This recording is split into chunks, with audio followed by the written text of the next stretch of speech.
এই রাজনৈতিক জীবনে গত আপনারা দেখেছেন তিনবার আমার বাড়ি ভাঙচুর করেছে, লুটপাট করেছে, আমার গাড়ি ভাঙচুর করেছে। আজকে এই স্বাধীন দেশে আওয়ামী লীগের নেতা কর্মীরা পালিয়ে গেছে, আমরা কি পারতাম না আওয়ামী লীগের নেতা কর্মীদের বাড়ি ঘরে হামলা করতে? আপনারা কি পারতেন না? আমরা কিন্তু এটা করি নাই, করব না। কারণ রাজনীতি আমি করি, রাজনীতি আওয়ামী লীগের নেতারাও করেন।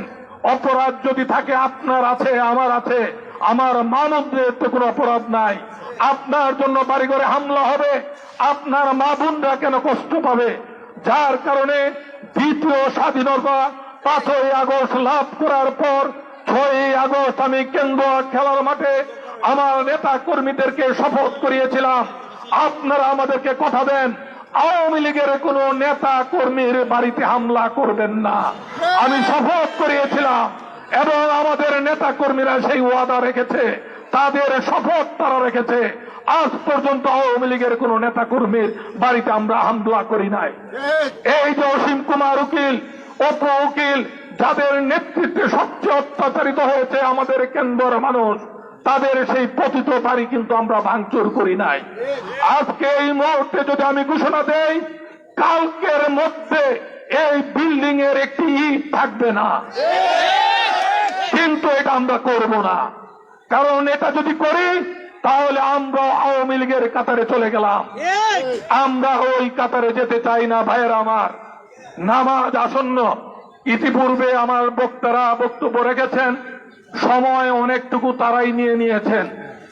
আমার আরো কিছুক্ষণ বক্তব্য রাখার ইচ্ছা ছিল, কিন্তু সময়ের স্বল্পতার জন্য সেটা হয়তো সম্ভব হবে না।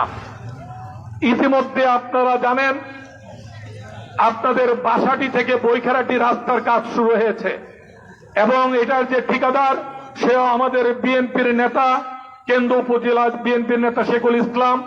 সে কাজ পেয়েছে অনেকগুলা নেত্রকোনা জেলায়, কিন্তু তাকে আমি অনুরোধ করেছি এই রাস্তাটুকুর যে কর্দমাক্ত অবস্থা, বর্ষার আগে যেন রাস্তার কাজ সমাপ্ত করে এবং সেই বাসাটি থেকে বৈখারাটি বাজারের রাস্তা দ্রুত গতিতে তাকে কাজ করার জন্য বলেছি এবং সে দ্রুততার সঙ্গে কাজ শুরু করেছে।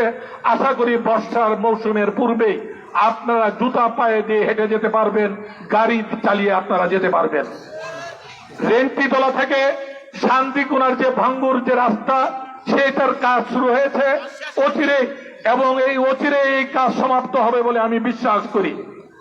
এবং আপনারা যে গরডুয়া বাজার থেকে যে বীরমহরের যে রাস্তা, সেটা আমি ব্যক্তিগত উদ্যোগে যে আপনাদের যে রাস্তাটুকু বাকি রয়েছে সেই রাস্তার পরিমাপ আমি করিয়েছি গত সপ্তাহে চিফ ইঞ্জিনিয়ার সাহেবের সঙ্গে কথা বলে।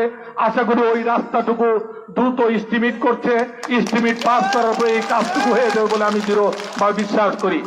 সবচেয়ে বড় আপনাদের যে কষ্টের রাস্তা সেটা হলো বাসাটি থেকে ভুইয়ার বাজার। এটাই সবচেয়ে কষ্টের এবং আপনাদের কষ্টের কারণ, দুর্ভোগের কারণ। এবং আপনাদের এই অবস্থাটা এখানে আসার পূর্বে আমি নেত্রকোনার এক্সিকিউটিভ ইঞ্জিনিয়ার সাহেবের সঙ্গে কথা বলেছি, কেন্দ্র উপজেলা ইঞ্জিনিয়ার সাহেবের সঙ্গে কথা বলেছি। ওনারা বলেছেন আমরা চেষ্টা করব প্রথম ভাগে অগ্রাধিকার ভিত্তিতে এই রাস্তাটা পরিমাপ করে আমরা যত দ্রুত সম্ভব অগ্রাধিকার ভিত্তিতে এই রাস্তাটা করার আমরা চেষ্টা করব। আমি এটার জন্য চেষ্টা চালিয়ে যাচ্ছি এবং আমার নেত্রকোনার নির্বাহী প্রকৌশলী আমাকে বলেছেন আপনি যদি একটু চিফ ইঞ্জিনিয়ার মহোদয়কে বলেন আমরা এই প্রস্তাবটা দেওয়ার পরে একটা নেত্রকোনা একটা প্রকল্প রয়েছে নেত্রকোনা প্রকল্প নামে, সেই প্রকল্পটাতে যদি আপনি ঢুকাতে পারেন তাহলে দ্রুতই হয়তো কাজ করা সম্ভব হবে। আমি চেষ্টা করব, এইটুকু চেষ্টা করব, এই কথাটুকু আপনাকে দিচ্ছি, আপনাদেরকে দিচ্ছি।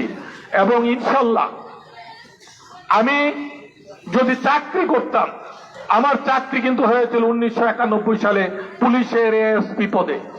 আমি সেই চাকরিতে যোগদান করিনি 91 সালে, তখন আমি চট্টগ্রাম বিশ্ববিদ্যালয়ের সাধারণ সম্পাদক ছিলাম।